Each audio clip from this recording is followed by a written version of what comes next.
yini manje la kothi direct yini ngicela idrinking uba uyazi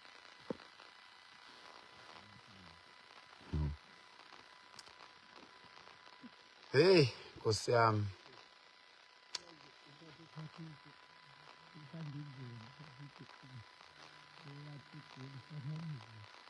oh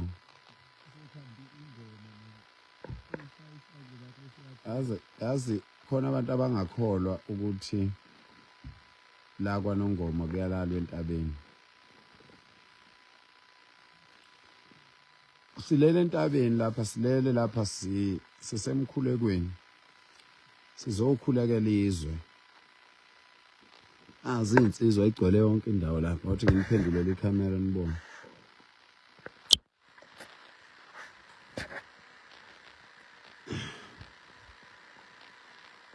insizwa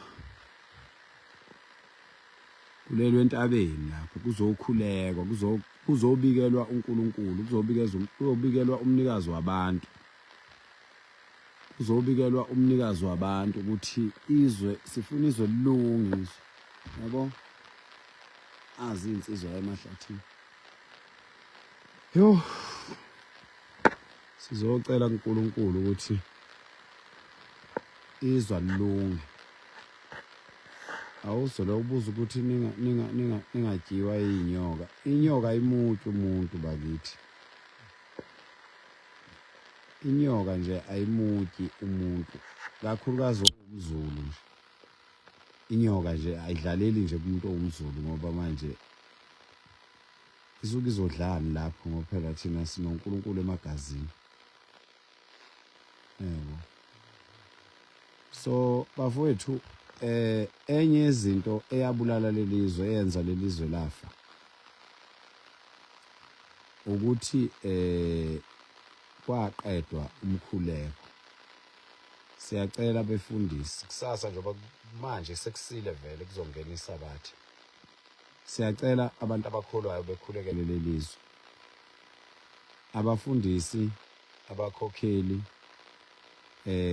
abantu nje jikelele sicela belikhulekele lelizwe lokho esikwenzayo komunye kungabukeka ngathi into engekho lokho esikwenzayo kumuntu ongazi ngoNkulunkulu angabona ngathi into engekho kodwa ngifuna mina nibone ukuthi lelizwe lizobheka phi kusuka manje kuya phambili ngifuna nibuke ukuthi lelizwe eminyakeni emibili kusuka manje lizoyapi even abafowethu laba bakwamanye amazwe sithi abahambe bemazweni abo ngicela nibuke ukuthi eminyakeni emibili kusuka manje empeleni not eminyakeni emibili onyakeni nje kusuka manje nibuke ukuthi ngeke besukume belwela amazwe abo ngiyanifungela kwayona iAfrika izolunga ngalento thina esiyenzayo so siyamema uNkulunkulu siyamema amathonga lelizwe simema inyanya zalelizwe simema ingilozi zalomhlaba sikhuleke emakhosini adela ubukhosi enza sure ukuthi lelizwe liba yizwe thina esilificile siyakhuleka ukuthi izwe ngeke libulawe ipolitiki empeleni ipolitiki sizoyilwela thina ukuthi ingabi namandla okuxhaphaza abantu ngoba ipolitiki njoba kubhekwe inkethweni nje into izimali ziyaphuma ihlale zingekho imali kodwa njoba kubhekwe inkethweni uzobona kuzobe kunemali yokuthenga izikipa kunemali yokuthenga ukudla kwabantu amavolontiya kunemali yokuqasha imoto ukuthatha amavolontiya ahanjiswe ukuthi kuyosetshenzela ipolitiki phinde futhi kuthuleke khona abantu ababa ngamavolontiya ngo1994 namanje basengamavolontiya kulokhu kuqhubeka abanye qhamuka abanye kamuva nje qhamuka abanye kamuva ufike bebedlule qhamuka abanye kamuva ufike bebedlule this country is going to come back we are claiming it back no politician is going to abuse this country no politician is going to make deals about this country or on behalf of this country We are bringing this country back to its glorious moments. We want South Africa to be South Africa for everyone that is a South African, not everyone from everywhere. South Africa is for South Africans. Visitors can visit South Africa. Foreigners can visit South Africa. Immigrants can visit South Africa, but South Africa is strictly for South Africans. Like Uganda is for Ugandans. Malawi is for Malawians. Congo is for Congolese. So we can't be stupid and allow this country to be a foreign hub where everyone, when they want to desert their country, they just come to South Africa. Limpopo, love you. Oh, I love you in Limpopo. I'm coming to Thohoyandou and Polokwane. I'm coming there. I will announce the dates. I'm coming. uNkulunkulu anipha amandla nonke nini nendaba nezwe bonke abantu abasinikelelayo ukuthi sikwazi ukunyakaza sikwazi ukwehla senyuka siyacela ukuthi uNkulunkulu abapha amandla abapha impilo okungaphezulu kwayo yonke into sicela uNkulunkulu aniphe impilo sicela ukuthi niphile ngicela mina niphile kanye nami niphile emagazini niphile emphefumulweni niphile enyameni noma ngabe khona ubuhlungu obuzwayo emzimbeni uzwa ngathi awuphilile ngicela uphile ngoba ngifuna ubone into engizoyenzela lelizwe ngifuna ubone ube ufakazi ukuthi umuntu phaqa uyakwazi ukusukuma athatha isinqumo umuntu maye indoda ebufundisa ubudoda mina ngiyindoda ngabufundisa ubudoda mina being a man was explained to me. I was taught very, very thoroughly as to how to be a man and what a man stands for. And I was told that I don't give, I don't need to be given a position. I have a natural position of being a man. And if you are a man, you have a position of being a man. You don't need any authority. You don't need any selection or election or appointing to be to take part or take charge or to lead. You are a man. You were born a man, and as a male, when you come to this earth, you have a responsibility to protect the country, protect women and children, protect every contents of the land that you live in. So ke mina ngaba nenhlanhla njengoba ngazi ukubaluleka kwentaba it's because I was taught. So ke asiqhubeke ke nkosiyami nangu Nondindo akalele nasi sifebe asilele nasi sifebe ukuthiwa siyamthanda Doliphi awulele ngani wena Nondindo wena awulele ngani nje ngoba sifuna ukuthandaza la sivinjwe nguwe ubhizi uyaxhapha. So ke sizo qhubeka thina senze lokhu uNkulunkulu asithume khona wena othi asingezi kuphi kulungile phela uma uyiphoyisa lapho leli elikwazi ukuvimba sesiyobona ngawe kusuzivimba akukho thina lapha esingeke size khona akukho ngisho welodwa hawo sikaza abaholi beni lapha beqamba amanga oze kusho la ngubani uSuzana singakalali nokulala khona osesuza bafowethu hey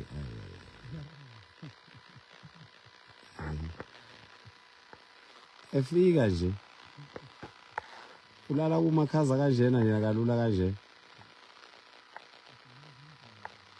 kodwa yalalela bengayiceli what akuzulala awuthi bamakhaza ayeza amakhaza ngo3 ayeza ngo3 amakhaza khululeka ngo3 nje zoweswa nawe uzosutha ukwangiphatha okungamakhaza ngododa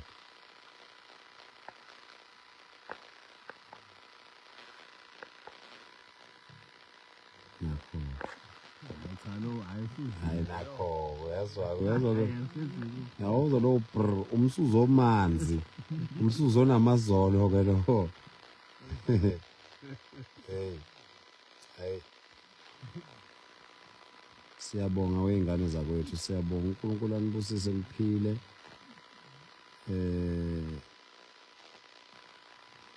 niphile nikhuleke bafowethu nikhuleke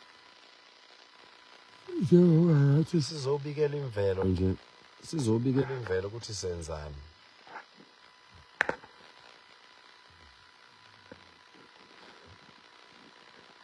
akulukhuni mawuza kuthiwa sibamba kulukhuni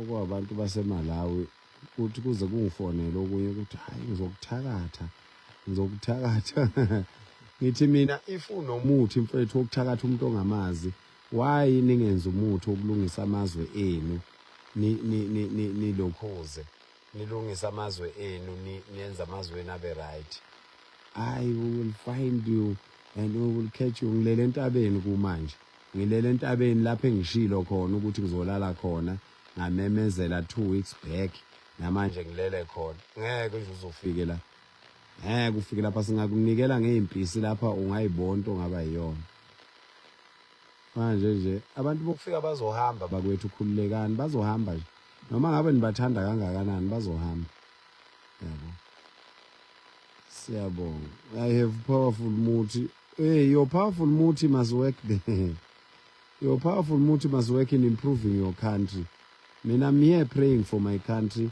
and my country is going to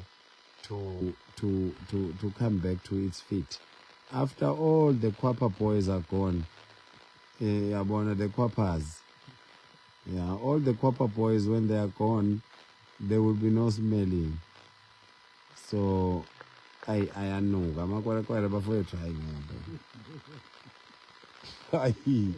hayi laba abantu bayanuka khona ngithe ngiyamhlalisa le msingi isole wanginukela uyazi wanginukela uyazi ukunuka kwalabantu uyazi ukuthi umuntu wakhona mayikunukele kahle ngisho umcabango vela anuke unukele umcabango ubona umuntu ngendlela strong ngayo uvela ukuthi ube traumatized nje iphunga yo hayi abantu abahlula i-roll on hayi i-roll on uyifaka kabili phele aqhubeka nuka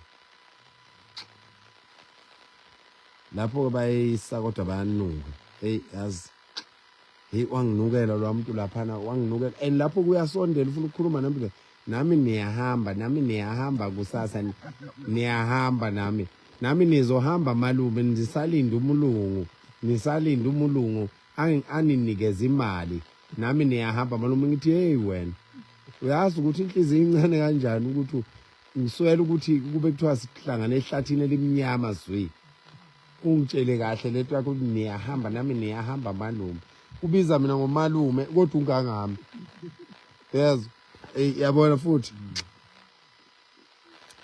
uyabona futhi yazi hey yabona lapho ke ngapha uyanginukela ngapha ungitshela ukuthi niyahamba ninobani ngoba ngabe uthi nje ngiyahamba noma uhamba ungalokhu ngixoxela hey wanginukela umuntu yazi yathula intombazana ladi sethilini yathula ngayibuza siphumele ngithi awumuswa lo muntu uyanuka ithi ngiyamuzwa ngithi bani uthuleleni pho ungangifakazela ukuthi uyanuka lo muntu lo lapho ke intombazana imenza isilimi izomthengisa khona lokho kwebhodlela lamaganu lobutshwala bamaganu lobo obudayisa ezitolo kuthiwa yini konje amarula yes uthi hayi malume ngisalinde umulungu anginikeza imali ngihambe lapha kodwa uthenge amarula ngo175 rand ngithi mina wena lapho kuyintombazana kunasikhathi lokhu kuthe nje kulokhu kuthe kuyena wosuzokhokha Jonas wosuzokhokha ade nginobana lapha esitolo kusho lokho ade nginoshalibete wosuzokhokha Jonas wanele wakhokha nje yathatha amarula intombazana yayiphumela ngomnyango yathi hayi nama ngimazi angimazi uhlaleleni lo futhi abona amantombazane ayaxhaphaza amakwerekwere yo hayi bayawaxhaphaza ngosaba amakwerekwere abantu laba hey nami niyahamba malume niyahamba nizohamba nisalinda umulungu nisalinda umulungu aniholela imali niyahamba nizokunya naqale nathi anizokuhamba nathi hayi asindawo masindawo nizohamba hey futhi laba bazobe besele Jehova yabona laba bazobe besele hey bazohamba ngesivinini yabo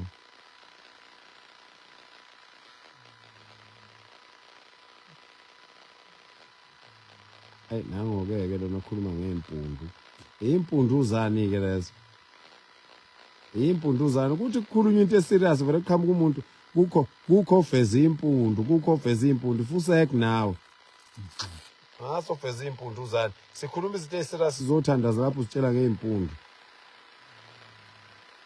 lempundulo ngobuso le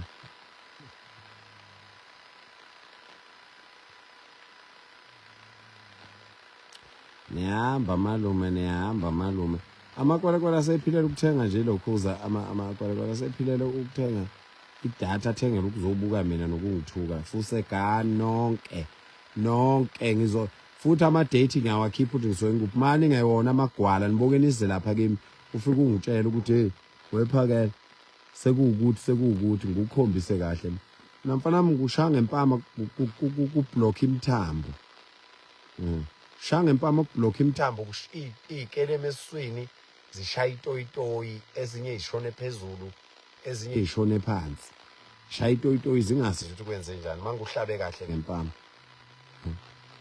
ngoba niyeke nje ulokhu nithuka la ko Facebook novele nize kimi nizothi yandoda yini lo hlalo ikhuluma bese uyangitshela hayi mina ngikwerekwere baba ngicela ukubuza yini lo hlalo ekhuluma yeyi uma ugundile ngakushaya umili inwele same time ekhanda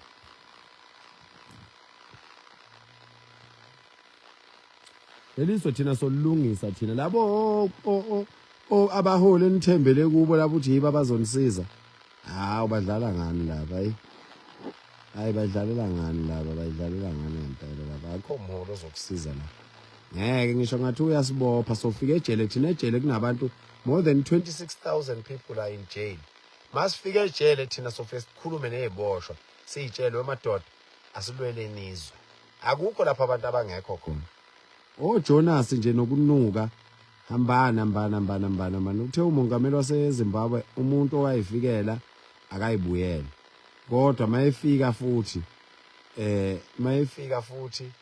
uzofika athola icala lokuhamba ezweni engashongo hayi futhi yabona wamengameli loya ngiyakutshela wena ibhasi lutho alikhipha uthi ngeke azalikhipha uthi futhi mayefika umuntu wakho uzofika ambophela ukuthi wayehambelana eshiswe lihlupheka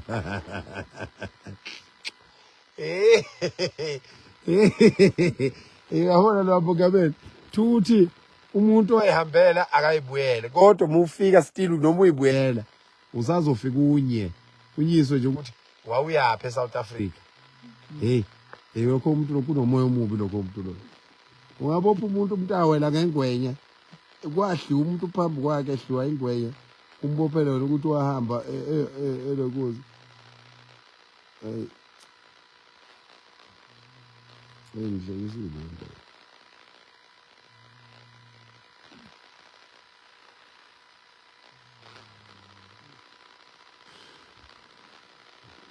ama-Nigeria anenkani and labantu bazitshela ukuthi iSouth Africa ayiphethwe ngiyafisa labantu behambe ama-Nigeria azohamba ama-Nigeria hayi lalelani bafowethu ama-Nigeria azohamba ama-Nigeria khululekani azohamba ama-Nigeria azohamba nkulunkulu wami ama-Nigeria azohamba nje ningaze nje ningaphathwa istress bantu base-South Africa ama-Nigeria nje sisafuna kuhambe bonke abantu asale wodwa la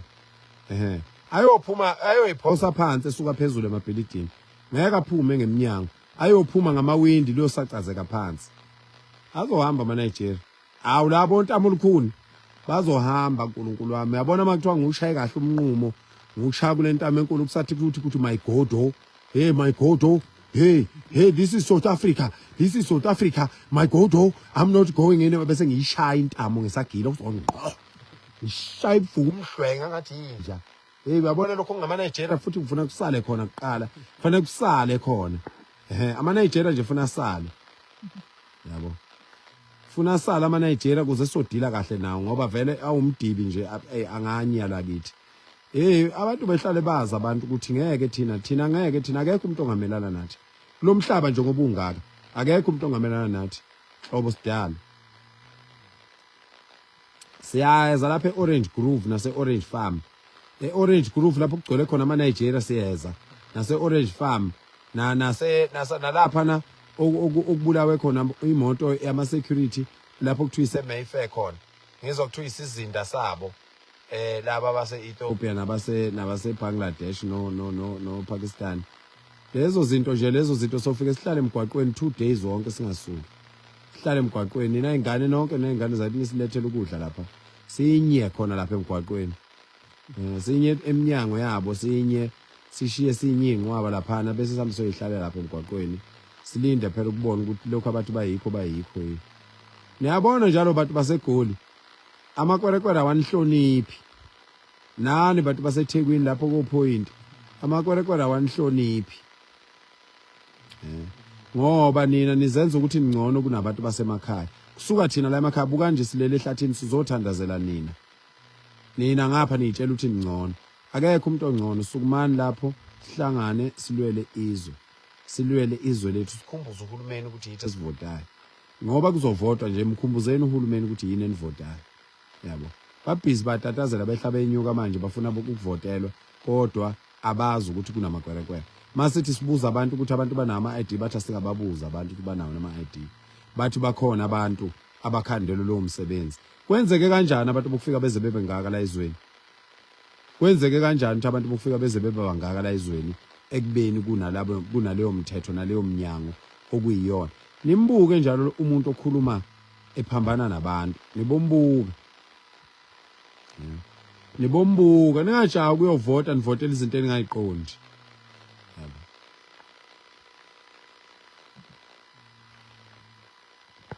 obhele sisifebele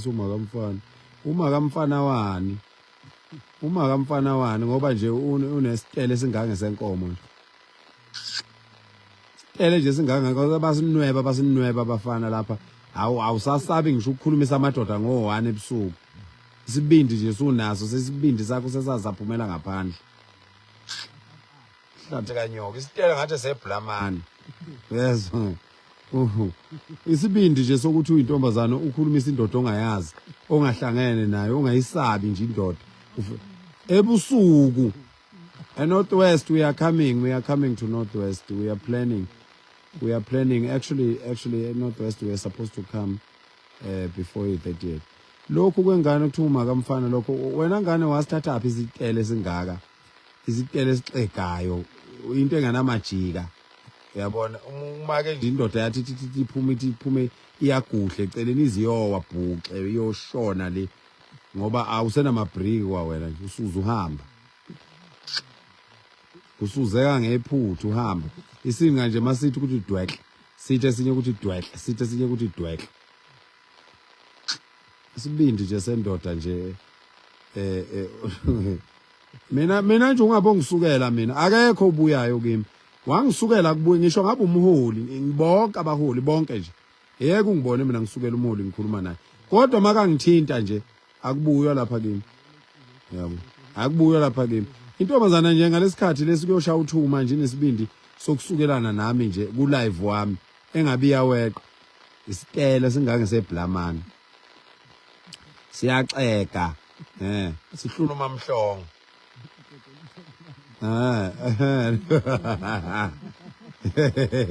sizothandaza lapha siphazamiswa yinja enesitele yezwa isitele ngathi inkomo isanda kuzala yes azongijwayela kabi mina ngizokhuleka lapha ningikhipha okholweni so ke asidluleni ke emahlayeni bafowethu. Ubona ngathi ubona inyoka vela ubone emehlweni wena. Ngeke nje ubone inyoka ku live lapha. Uyabona nje ubona inyoka isemehlweni kwamehla wekho. Chamele endishini uthatha umchamo geza amehlo. Asikhulekeni ke bafowethu uNkulunkulu asipha amandla ukuthi senze okuhle ngazo zonke izikhathi. uNkulunkulu asenze sethembeke kuye. Asenze sethembeke kuye, sethembeke ezweni, sethembeke emvelweni yakhe. Asenze sethembeke kubo bonke abantu esibaziyo nesingabazi. Asenze sethembeke sibonakala noma singabonakali. uNkulunkulu asipha amandla okwenza okuhle izikhathi zonke. uNkulunkulu oweseka okuhle, uNkulunkulu othanda okuhle, uNkulunkulu othanda abantu bakhe, uNkulunkulu othanda izwe lakhe, uNkulunkulu oweseka okuhle ngazo zonke izikhathi abe nani nonke siyabonga. Bye. Hawu meya, nansi meya, nayi meya abantu madoda, uSobholenyoni umfoka Miyeza. Awu meya yasemtshezi madoda, suka. Ziyabalwa imeya ezifana nale meya lena ezweni. Ziyabalwa, hayi ngomlomo ngokwenza bafowethu. Hawu suka. Mfoka Miyeza mfowethu, hayi ngiyathokoza bhuti wami lapho uphile njengani yakwethu. Niphile nonke bafowethu nonke nina la ku live niphile nonke nina nibonile uNkulunkulu anibusise engathi kungahamba kahle konke nikwenzayo. Sikhuphukile ke sisentabeni sizohlala la entabeni soze siphume ekseni ngesonto sizocelela nina sizothandazela nani wemnqolo ndini eningafuni ukulwela izwe nibhizi nje kumanje udakiwe kumanje obubuka lo live udakiwe udakelwe nje ku live kodwa ke sizokuthandazela ngoba lo hamba idemoni lehluleke ngeke ukudakwa lapho umuntu adakwa lale nezicathule ekhweni into eniyazi ukulala nje ingane zabantu lapha zinimigoloza nazo nje intombi ngabe iqoma izinsizwa nilibele iqomene nani emgodoyi imnqolo anifuni ngisho ukuzothandaza la entabeni angasi ngamthatha apho umuntu ongangikhandelela ikhulu ihole linamabhadla gadi anifake phakathi nonke bese engibiza nemvubu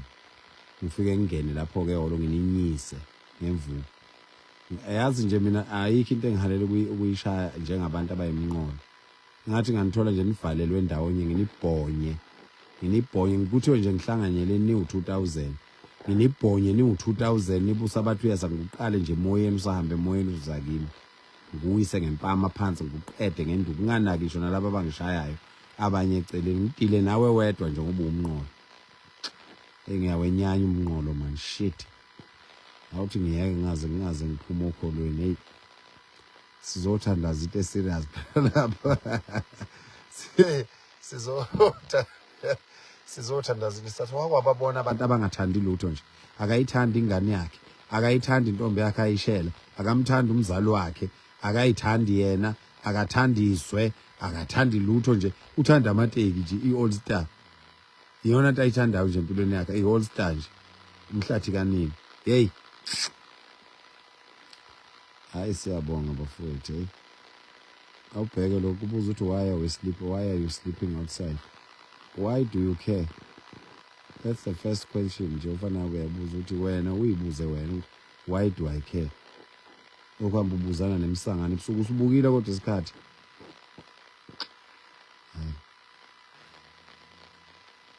yes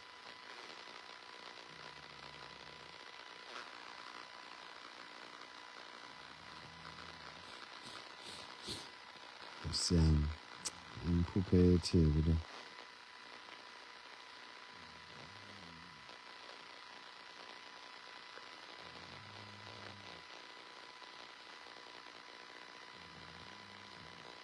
ngizolo ukuPetrol Mzondile ukuthi uhlangana indlwabu nje ukukhulumisa lento yabona nje umuntu mayiqeda ukushaya indlwabu ingqondo iyahamba nakho nje uzungibuza into engekho manje yabo etha nje ukusakaza indlwabu ngo2 ebusuku ingqondo yahambile uyabona lento ayibuza uzoyibuza kusasa uthi wathi ngibuza uphakela kanje indlwabu yabo ingqondo ihluthule yonke lahla le yes bafethu hayi kulungile wengane zakwethu bye obucabanga ukwehla emndenini yalezi insizwe ezilalela entabeni emagcekeni oyise lo moya lo kuhlakazekile ngoba uthe uyafika lo moya wafika uNkulunkulu wawutshela ukuthi ingane yala ekhaya isentabeni iyokhuleka elizwe iyolwelizwe ngakho akufanele kube khona into embi eyenzeke emndenini wenu ukukhuleka wensizwa ukhuphukele entabeni kuyayilungisa izinto eziningi sizoze siphume kusasa ngesonto abasenethuba lokuza sicela beze sizokhuleka entabeni woza necansi nomqamelo neingubo ezu2 uphatha ama tracksuit ozwaqoka mawulala kuyabanda we will conquer we will win we will defeat the evil that has engulfed this country for so many years. We will conquer. We will diffuse the evil spirits that have engulfed our leaders. So much so that when people are saying they have a problem with illegal immigrants, instead of our government fixing that, they want to fight with the citizens of this country. We love our leaders. We will always respect our leaders. We will never call out our leaders in the wrong way, but we always beg them also to pay attention to what we say and the genuine concerns for South Africans. Illegal immigrants must leave this country. They must go and fix their papers.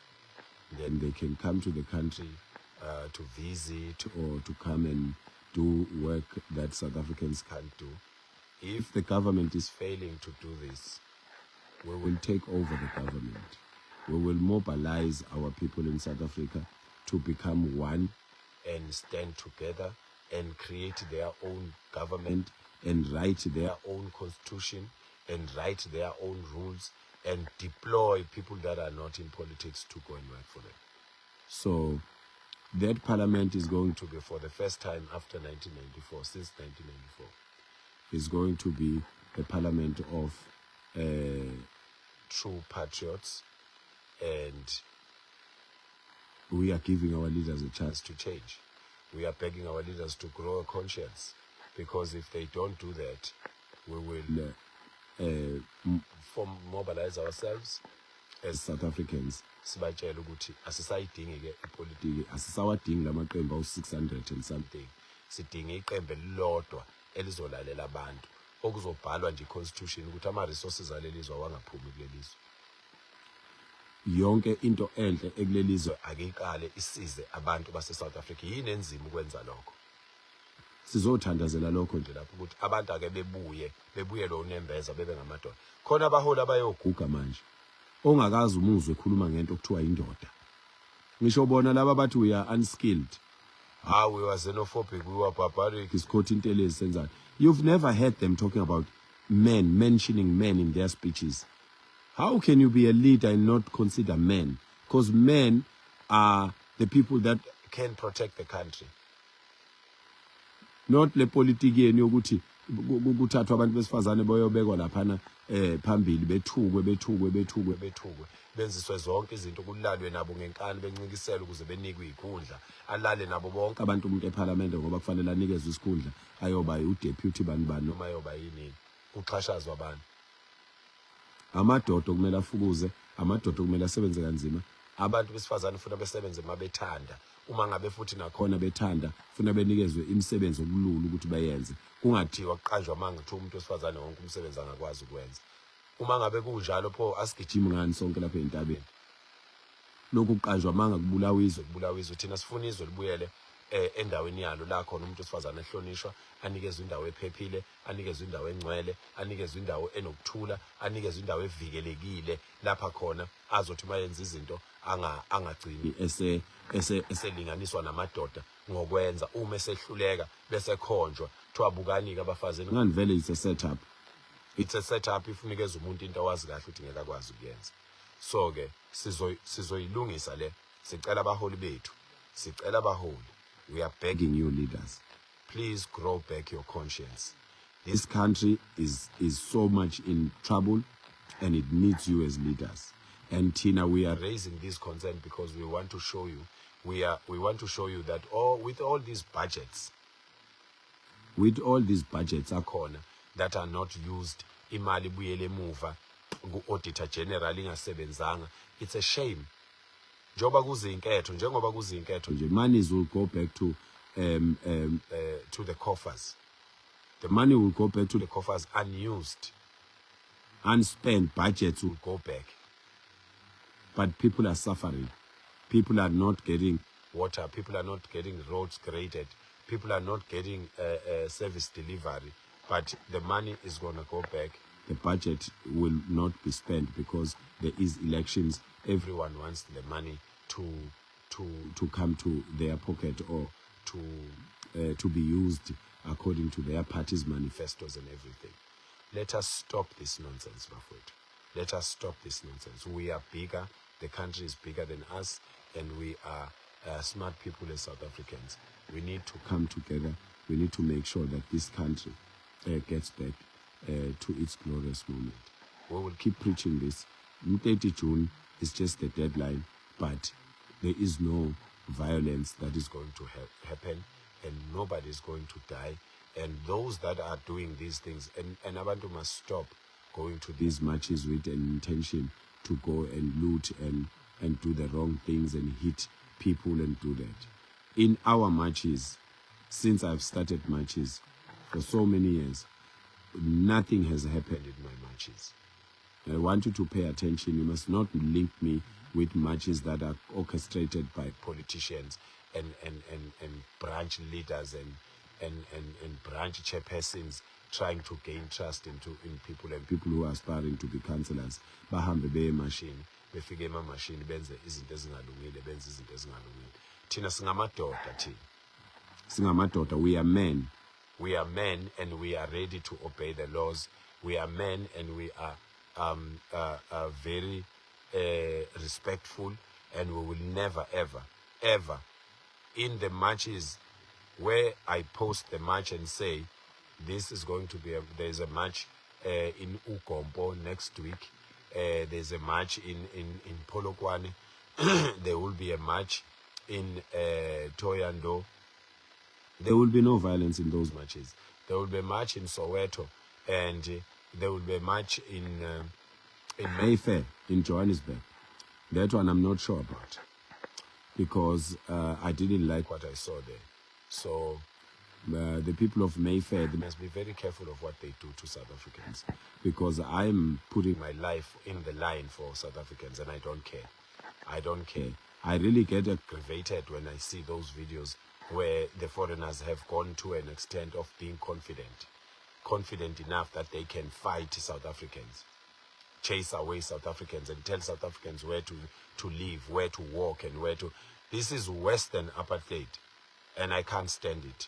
I can't stand it. I will fix that Mayfair thing. I will fix it. Don't worry. Trust me, I don't care. They told me, Mayfair is dangerous. Even in Pietermaritzburg.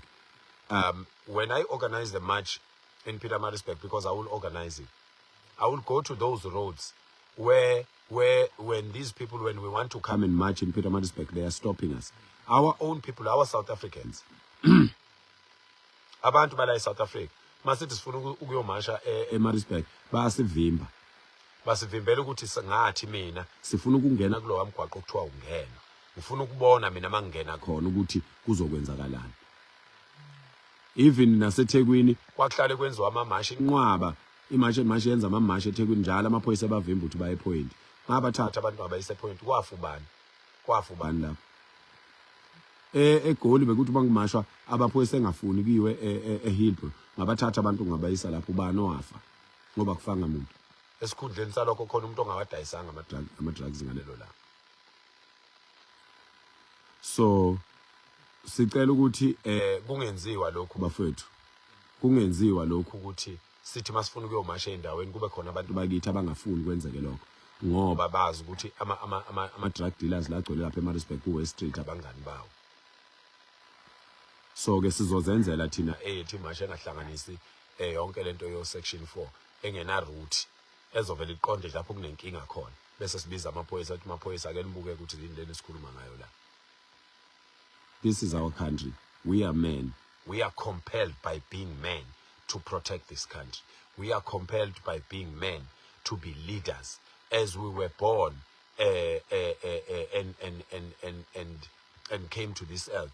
Our first job as men is to protect this country, is to protect its contents, and is to protect nature, women, children, and the rights of everyone. So we will never stop. We will never stop. We are coming to the whole of South Africa. This is not going to stop, and we are not going up. I don't think the government must make a mistake of trying to arrest us, because then there will be a contradiction of what the government is saying about the rights of people and their manifestos and promises that they've promised the country and the people. So sizokwenza isiqiniseko lokuthi lelizwe liyalunga. Remember, I told you, I said lelizwe lizolunga, lelizwe liyolunga ngeinsizwa, and mhla lilunga ngiyobe ngingomunye wabantu oyobe ehola lezo insizwa eyilungisa lelizwe. So ke siyabonga bafethu, sayoshaya umthandazo wasekuseni sekusile. Sinikhombisa nje ukuthi how authentic we are. We don't go and do makeups and size kunina esicwebezela sesinjanjani. We are showing you the real us. We are living a real life. We are living an honest life, and we are always true to what we do and stay true to the cause, and we will never desert our people. We'll make sure ukuthi wonke umuntu egcineni, if this country is fixed, wonke umuntu uyohlomula kulona. Nalabo abacabanga ukuthi siyadlala nabo bayohlomula khona. Siyabonga kakhulu ingane zodwa, uNkulunkulu anibusise. Siyacela ukuthi sikhuleke sonke, sikhulekele lelizwe sonke. Sicela sikhuleke ukuze lelizwe lizophumelela. Inkosi iyanithanda, nigcine kanjalo. Hello Mzansi, welcome to Mkosi waseMzansi. Uphakela umthakathi was live into lebusuku. Actually not into lebusuku, namhla kuseni.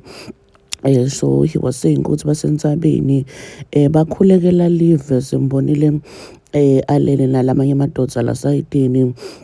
Uyasho ukuthi balaphana to pray for South Africa, ukuthi ma foreigners atohamba athanza angathanzi uthi atohamba futhi sekade phosa phansi emabhilidini, uthi laba labangafuni batohamba ose bahamba ngeshova. Abantu labaningi bathi uyindoda emadodzeni uphakela umthakathi, because into lesimbona kazama kudenda kuzi South Africa ibe clean of illegal foreigners, and people are saying they are praying for him, they are always with him in spirit. So do comment your thoughts down on the comment section. Don't forget to hit the notification bell.